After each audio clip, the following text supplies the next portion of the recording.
Mari Bapak Ibu Saudara, sebelum kita membaca dan merenungkan firman Tuhan, kita berdoa memohon pertolongan Tuhan. Mari berdoa. Bapa di dalam surga, yang menjadi kerinduan kami ialah hidup kami bisa berpadanan dengan kehendak-Mu. Oleh karena itu Tuhan, kami membutuhkan firman Tuhan yang bukan hanya akan menginspirasi kami, tetapi juga mendorong kami untuk senantiasa hidup berkenan di hadapan Tuhan, untuk senantiasa taat kepada kehendak Tuhan. Dan jika sebentar kami hendak membaca firman-Mu bersama-sama, kami hendak merenungkannya juga bersama-sama, kiranya Roh Kudus-Mu mengajar kami, memimpin kami, membuat kami mengerti, sehingga apa yang kami baca ini dapat kami pahami dengan baik, dan apa yang kami pahami boleh dengan sukacita juga kami lakukan di dalam kehidupan kami sehari lepas sehari. Oleh karena itu ya Allah, kami memohon bimbingan dan penyertaan Tuhan saja. Inilah doa dan permohonan kami ya Allah, di dalam Kristus Tuhan kami berdoa, memohon dan bersyukur. Amin.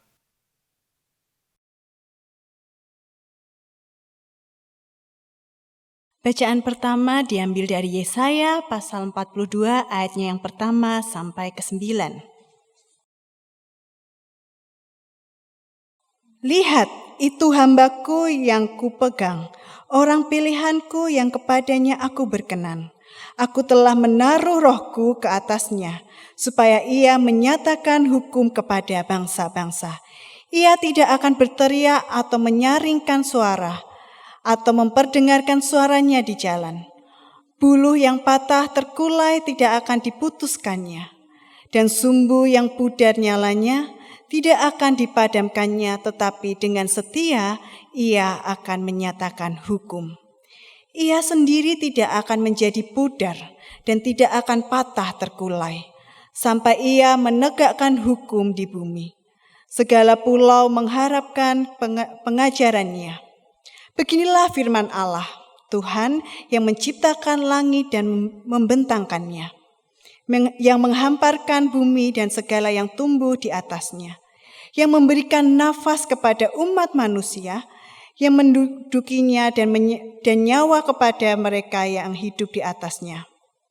Aku ini Tuhan, telah memanggil engkau untuk maksud penyelamatan, telah memegang tanganmu, aku telah membentuk engkau dan memberi engkau menjadi perjanjian bagi umat manusia, menjadi terang untuk bangsa-bangsa, untuk membuka mata yang buta, untuk mengeluarkan orang hukuman dari tempat tahanan dan mengeluarkan orang-orang yang duduk dalam gelap dari rumah penjara. Aku ini Tuhan, itulah namaku. Aku tidak akan memberikan kemuliaanku kepada yang lain atau kemasyuranku kepada patung. Nubuat-nubuat yang dahulu sekarang sudah menjadi kenyataan. Hal-hal yang baru hendak kuberitahukan. Sebelum hal-hal itu muncul, aku mengabarkannya kepadamu. Demikianlah sabda Tuhan. Syukur kepada Allah.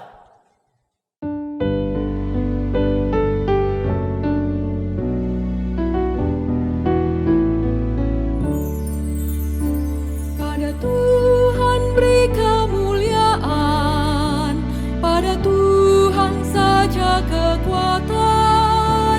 Mari sujud kepada Tuhan, berhiaskan kekudusan. Pada Tuhan beri kemuliaan, pada Tuhan saja kekuatan. Mari sujud kepada Tuhan, berhiaskan kekudusan. Pada Tuhan saja hai penghuni sorga, kemuliaan serta kekuatan. Berikanlah pada Tuhan kemuliaan-Nya, sembah Dia dalam kekudusan. Pada Tuhan beri kemuliaan, pada Tuhan saja kekuatan.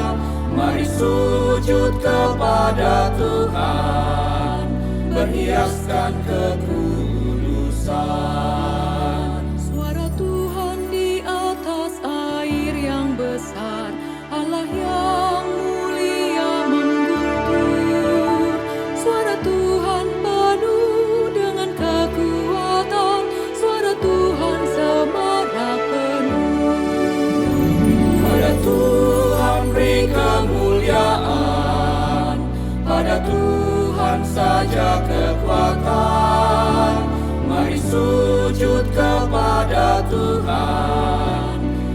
berhiaskan kekudusan.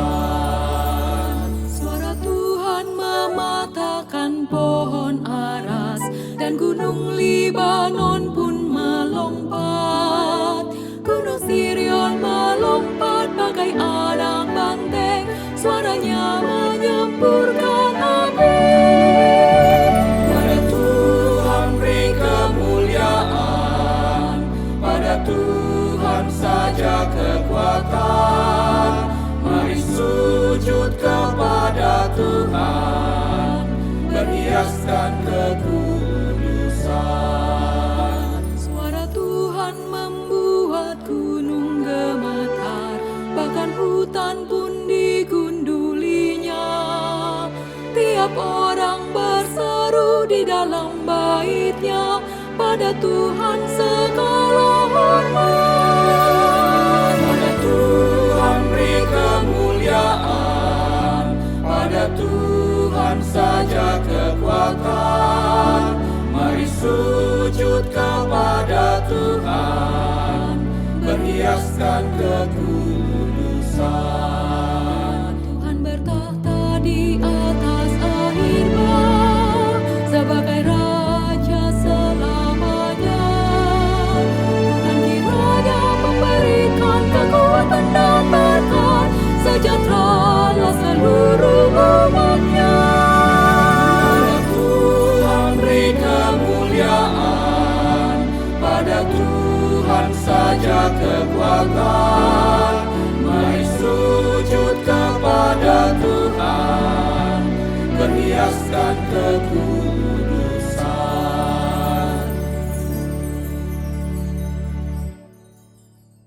Bacaan kedua dari Kisah Para Rasul 10 ayat 34 sampai 43.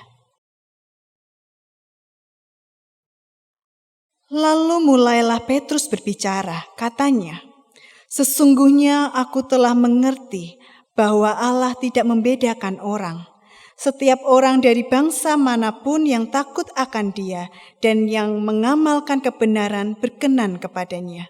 Itulah firman yang Ia suruh sampaikan kepada orang-orang Israel, yaitu firman yang memberitakan damai sejahtera oleh Yesus Kristus, yang adalah Tuhan dari semua orang.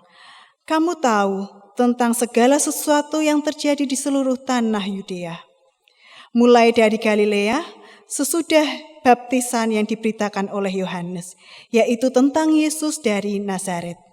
Bagaimana Allah mengurapi Dia dengan Roh Kudus dan kuat kuasa. Dia yang berjalan berkeliling sambil berbuat baik dan menyembuhkan semua orang yang dikuasai iblis, sebab Allah menyertai Dia. Dan kami adalah saksi dari segala sesuatu yang diperbuatnya di tanah Yudea maupun di Yerusalem. Dan mereka telah membunuh Dia dan menggantung Dia pada kayu salib. Yesus itu telah dibangkitkan Allah pada hari yang ketiga, dan Allah berkenan bahwa Ia menampakkan diri, bukan kepada seluruh bangsa, tetapi kepada saksi-saksi yang sebelumnya telah ditunjuk oleh Allah, yaitu kepada kami yang telah makan dan minum bersama-sama dengan Dia setelah Ia bangkit dari antara orang mati. Dan Ia telah menugaskan kami memberitakan kepada seluruh bangsa dan bersaksi bahwa Dialah yang ditentukan Allah menjadi hakim atas orang-orang hidup dan orang-orang mati.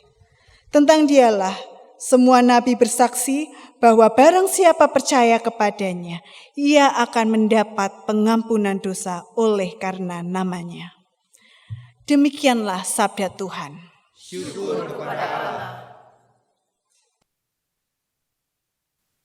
Inilah Injil Tuhan kita Yesus Kristus menurut Matius 3 ayat 13 sampai 17. Maka datanglah Yesus dari Galilea ke Yordan kepada Yohanes untuk dibaptis olehnya. Tetapi Yohanes mencegah dia, katanya, "Akulah yang perlu dibaptis olehmu, dan engkau yang datang kepadaku?" Lalu Yesus menjawab, katanya kepadanya, "Biarlah hal itu terjadi, Sebab demikianlah sepatutnya kita menggenapkan seluruh kehendak Allah. Dan Yohanes pun menurutinya. Sesudah dibaptis, Yesus segera keluar dari air, dan pada waktu itu juga langit terbuka, dan ia melihat Roh Allah seperti burung merpati turun ke atasnya. Lalu terdengarlah suara dari sorga yang mengatakan, "Inilah anak yang kukasihi, kepadanyalah aku berkenan." Demikianlah Injil Tuhan kita Yesus Kristus. Berbahagialah setiap kita yang mendengarkan firman Allah dan memeliharanya. Haleluya.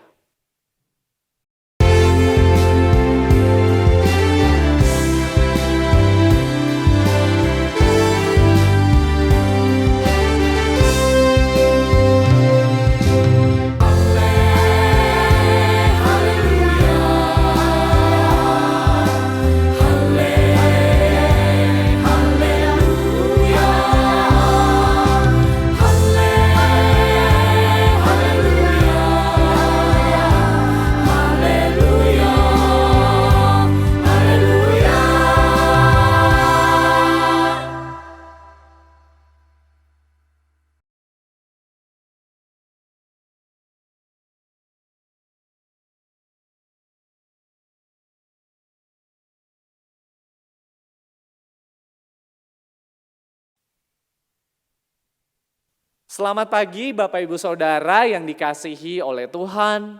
Shalom. Minggu ini adalah minggu pertama setelah Epifani dan kita memasuki minggu yang disebut dengan minggu biasa. Nah, kalau kita mendengar kata biasa, ada kesan bahwa wah ini biasa-biasa saja, tidak ada sesuatu yang spesial. Namun sekalipun disebut sebagai minggu biasa, Bapak Ibu Saudara, tentu bukan berarti perenungan-perenungan firman Tuhan pada minggu ini dan yang akan datang itu terkesan ya biasa-biasa aja, sehingga dianggap kurang penting ataupun bisa dinomorduakan. Tidaklah demikian. Justru sebaliknya, peristiwa-peristiwa pelayanan Tuhan Yesus di dalam Injil dan juga bacaan-bacaan di dalam leksionari kita akan menunjukkan kita tentang sesuatu yang tentunya tidak biasa, yang tentunya juga istimewa di dalam perjalanan kehidupan beriman kita. Dan pada hari ini Bapak Ibu Saudara yang dikasihi oleh Tuhan, kita mengenang sekaligus juga memperingati Minggu Yesus dibaptis. Dan bicara atau membaca peristiwa pembaptisan Yesus, kadang yang menjadi pertanyaan mendasar yang sering kita ajukan adalah mengapa? Mengapa Yesus dibaptis? Apakah itu artinya Yesus membutuhkan pertobatan? Sebab baptisan yang dilakukan oleh Yohanes Pembaptis adalah baptisan pertobatan yang sering juga diiringi dengan pengakuan dosa. Dan kita bisa menyaksikan hal itu jika kita mundur sedikit ke ayat yang ke-11, Matius 3 ayat 11, menjelaskan tentang baptisan Yohanes ini. Yohanes berkata, "Aku membaptis kamu dengan air sebagai tanda pertobatan." Nah, apakah artinya saat Yesus dibaptis oleh Yohanes Pembaptis, artinya Yesus juga butuh pertobatan? Dan Bapak Ibu Saudara, tentu dengan tegas dan dengan yakin kita bisa mengatakan bahwa pembaptisan Yesus bukanlah suatu bentuk pertobatan. Sebab kita percaya, kita meyakini bahwa Yesus tidaklah berdosa. Malahan Yesus yang tidak berdosa itu mau menanggung dosa manusia. Surat 1 Petrus 2 ayat 22 dan 24 memberikan kita penegasan yang kuat terkait hal ini. Ia tidak berbuat dosa dan tipu tidak ada dalam mulutnya. Ia sendiri telah memikul dosa kita di dalam tubuhnya di kayu salib, supaya kita yang telah mati terhadap dosa hidup untuk kebenaran. Oleh bilur-bilurnya kamu telah sembuh. Jadi dengan tegas dan jelas kita mengatakan bahwa saat Yesus dibaptis itu bukan sebagai tanda pertobatan. Lalu hal ini menggiring kita kepada pertanyaan yang selanjutnya. Bagaimana kita memaknai peristiwa Yesus yang dibaptis ini? Dan setidaknya ada 3 makna yang bisa kita refleksikan yang menjadi titik-titik perenungan untuk kita sama-sama hayati dan maknai pada minggu hari ini.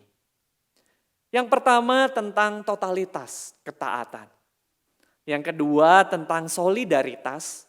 Dan yang ketiga inaugurasi atau pengukuhan identitas Yesus.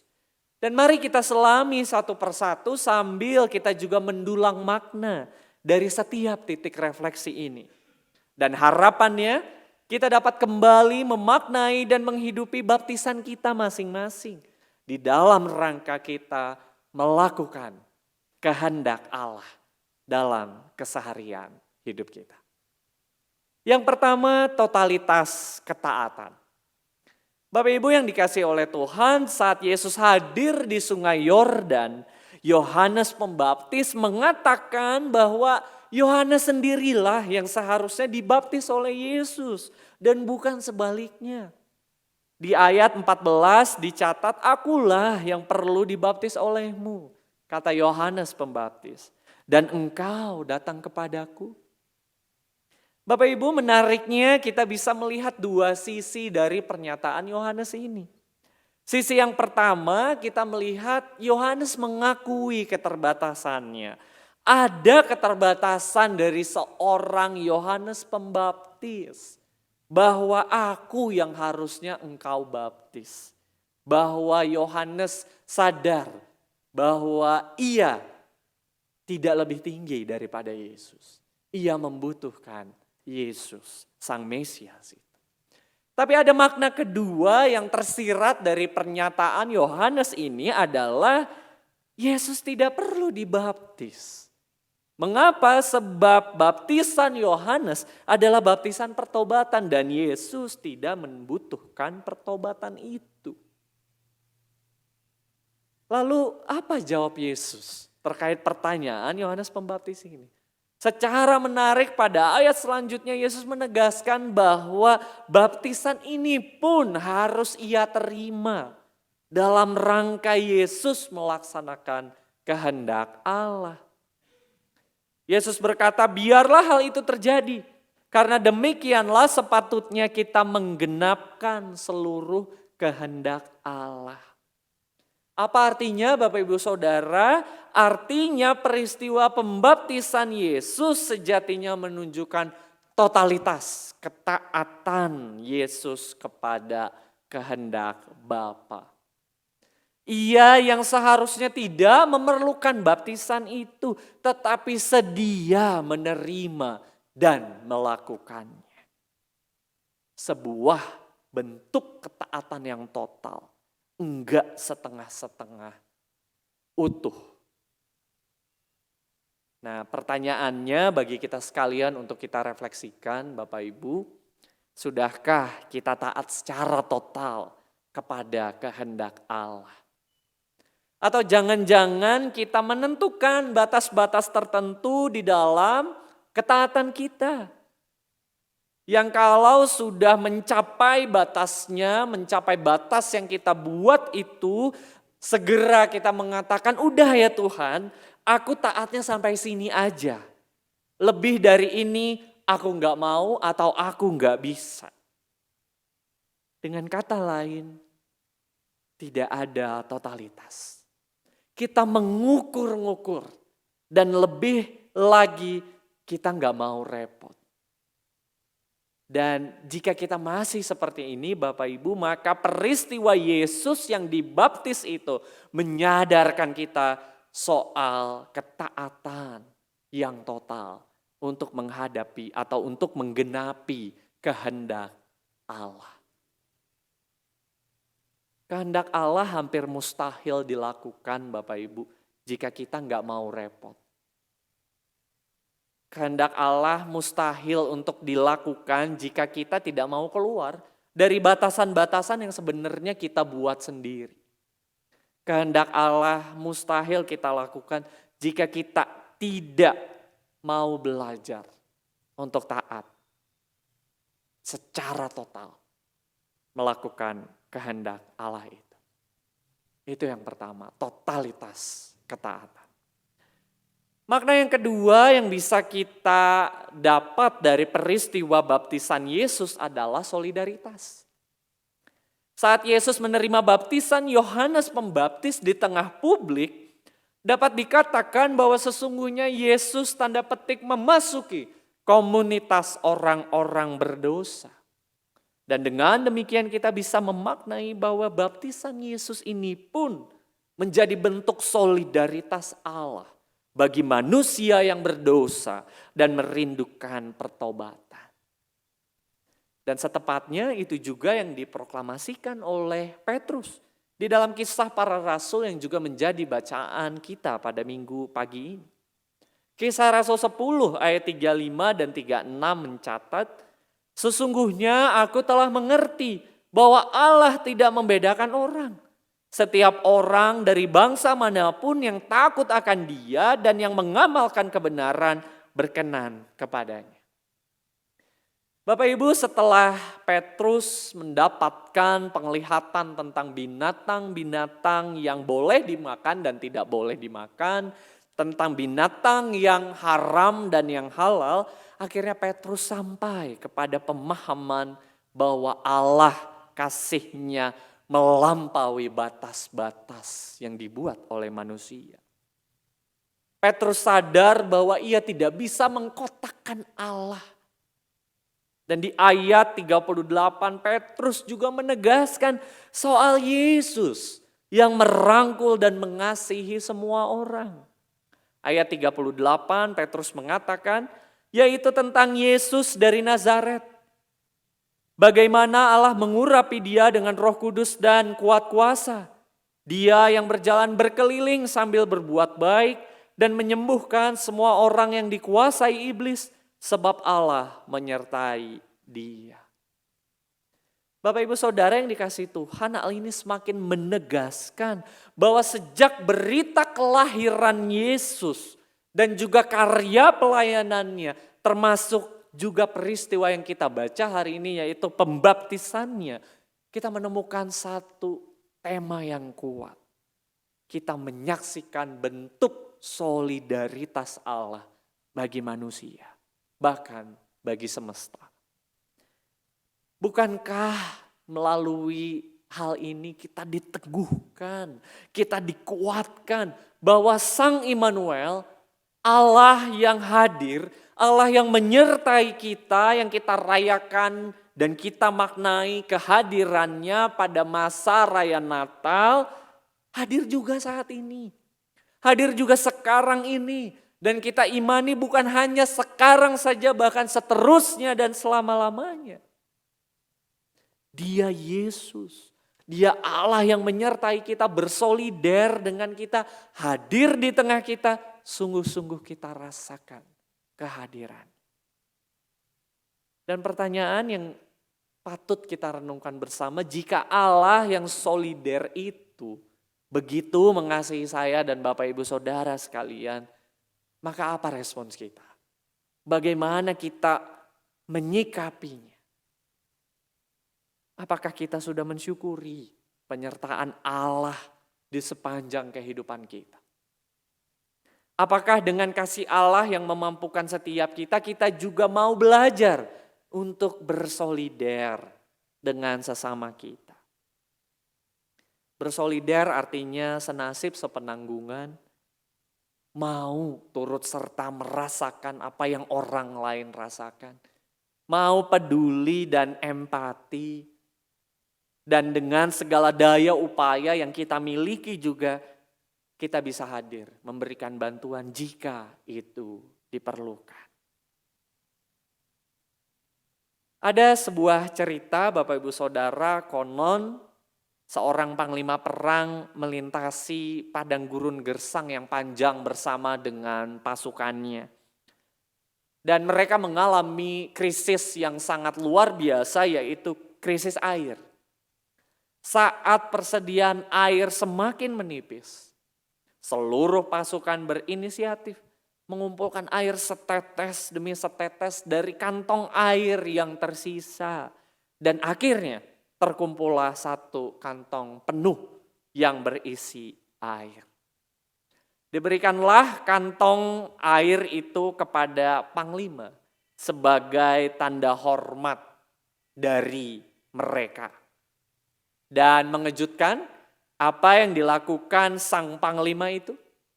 Dia mengambil kantong air itu, membuka tutupnya lalu menuangkan dan menumpahkan air yang sudah dikumpulkan oleh para prajurit itu ke tanah. Tumpahlah semua air itu. Dan serentak semua prajurit terkejut. Lantas sang panglima berkata, "Jika kalian semua harus mati kehausan, maka biarlah aku pun mati kehausan bersama kalian." Tindakan panglima inilah yang bisa kita katakan menunjukkan solidaritas. Itu makna yang kedua, Bapak Ibu Saudara. Dan makna yang ketiga yang bisa kita tarik dari peristiwa pembaptisan Yesus adalah soal inaugurasi ataupun pengukuhan identitas. Bapak Ibu Saudara, Kidung Jemaat nomor 307 yang berjudul "Ya Tuhan" pada saat dibaptiskan, khususnya di bait yang keempat menegaskan tentang pengukuhan identitas ini. Syair Kidung Jemaat 307 itu berkata demikian. Dan Yesus juga rela dibaptiskan. Di sungai Yordan nyata artinya. Ketika itu dia kau tahbiskan untuk menghapus dosa dunia.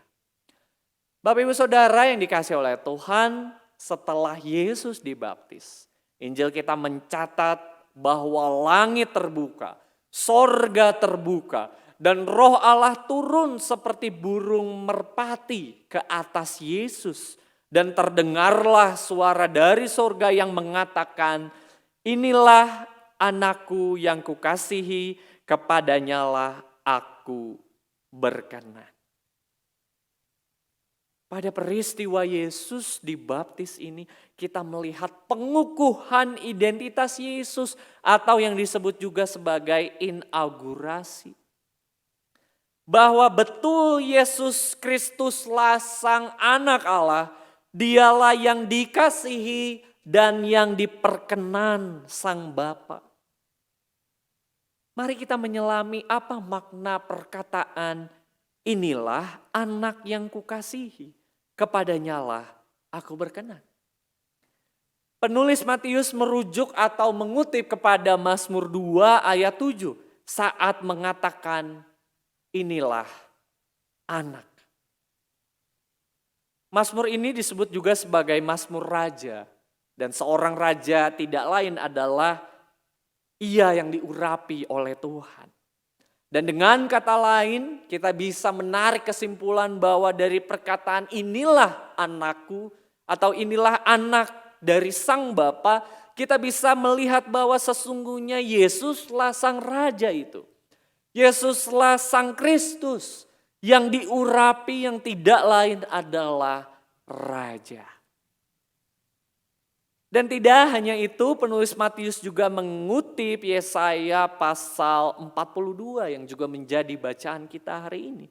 Tentang hamba Tuhan, Ebed Yahweh, sosok mesianik yang diperkenan oleh Allah untuk membawa keselamatan. Kepadanyalah aku berkenan. Dengan kata lain, Bapak Ibu Saudara, kita bisa menggarisbawahi bahwa di dalam Kristuslah kita menemukan sosok Mesias itu. Kristuslah Sang Mesias, Kristuslah Juru Selamat. Dan inilah makna ketiga yang bisa meneguhkan iman percaya kita kepada Tuhan Yesus Kristus. Dan tentu di dalam persekutuannya dengan Allah Bapa dan Roh Kudus. Melalui peristiwa Yesus yang dibaptis, Bapak Ibu Saudara, kita semakin mengenal siapa Dia, siapa Yesus. Dialah anak Allah, dialah sang raja, dialah sang Mesias yang dikasihi dan diperkenan oleh sang Bapa di dalam persekutuan kasih yang akrab, yang hangat juga dengan Roh Kudus. Kelindahan Allah Tritunggal tampak di dalam teofani saat peristiwa pembaptisan Yesus ini. Di sungai Yordan itu. Di hadapan Yohanes Pembaptis dan kerumunan orang banyak, proklamasi sang Bapa tentang sang anak yang dikasihinya, serta penyertaan Roh Kudus dalam rupa burung merpati. Kita melihat saat Allah Tritunggal begitu berelasi dengan indah dan akrabnya, maka kita juga dipanggil untuk menghidupi relasi persekutuan yang seperti itu. Dan disinilah kita mendapatkan tempat untuk memaknai baptisan kita kembali. Saat kita dibaptis di dalam nama Bapa, Anak, dan Roh Kudus, kita terhisap di dalam persekutuan Allah Tritunggal. Relasi indah yang saling memberi ruang, saling menghidupi, memuliakan. Sebuah relasi yang menjunjung tinggi kasih dan rasa hormat. Yang di dalamnya ada kehangatan, di dalamnya ada persahabatan, di dalamnya ada keintiman yang mendalam. Dan bukankah sebagai gereja di dalam konferensi GKI 2014 kita menyerukan juga bahwa gereja ada, GKI ada, kita bisa hidup karena Allah Tritunggal. Di dalam relasi persekutuan, di dalam kelindan yang hangat, akrab. Maka itulah panggilan kita. Saat kita berkata, aku mau mengasihi Allah, aku mau mengasihinya dengan sepenuh hatiku, maka kita dipanggil untuk berelasi. Kita dipanggil untuk membangun relasi yang penuh keakraban dan kemesraan itu. Saat kita berkata, saya ingin mengasihi Allah, maka tugas utama kita juga mengasihi sesama kita. Orang-orang terdekat kita. Bahkan juga orang asing yang ada di sekeliling kita. Dan itulah makna baptisan kita. Kita dipanggil untuk menggenapi kehendak Allah Tritunggal di dalam hidup kita. Kita mensyukuri sekaligus meneladani Kristus yang taat secara total, yang mau repot, yang enggak setengah-setengah. Kita terinspirasi oleh Kristus yang bersolider dengan kita yang berdosa. Tetapi juga kita semakin takjub kepadanya. Sang anak Allah, sang raja, Mesias, sang juru selamat. Maka dari itu Bapak Ibu Saudara, mari kembali memaknai baptisan kita masing-masing hari ini. Kita semua sudah dikasihi Allah di dalam penebusan Yesus Kristus anaknya. Kita telah mati dan bangkit bersama Kristus.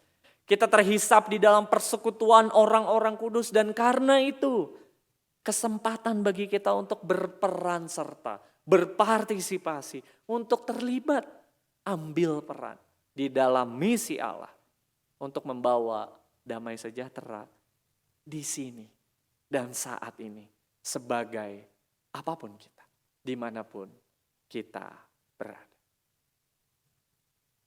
Kiranya Roh Kudus nantiasa membimbing kita, Bapak Ibu Saudara, dalam pertolongan Tuhan. Untuk kita terus menapaki jalan atau ziarah mengikut Tuhan ini.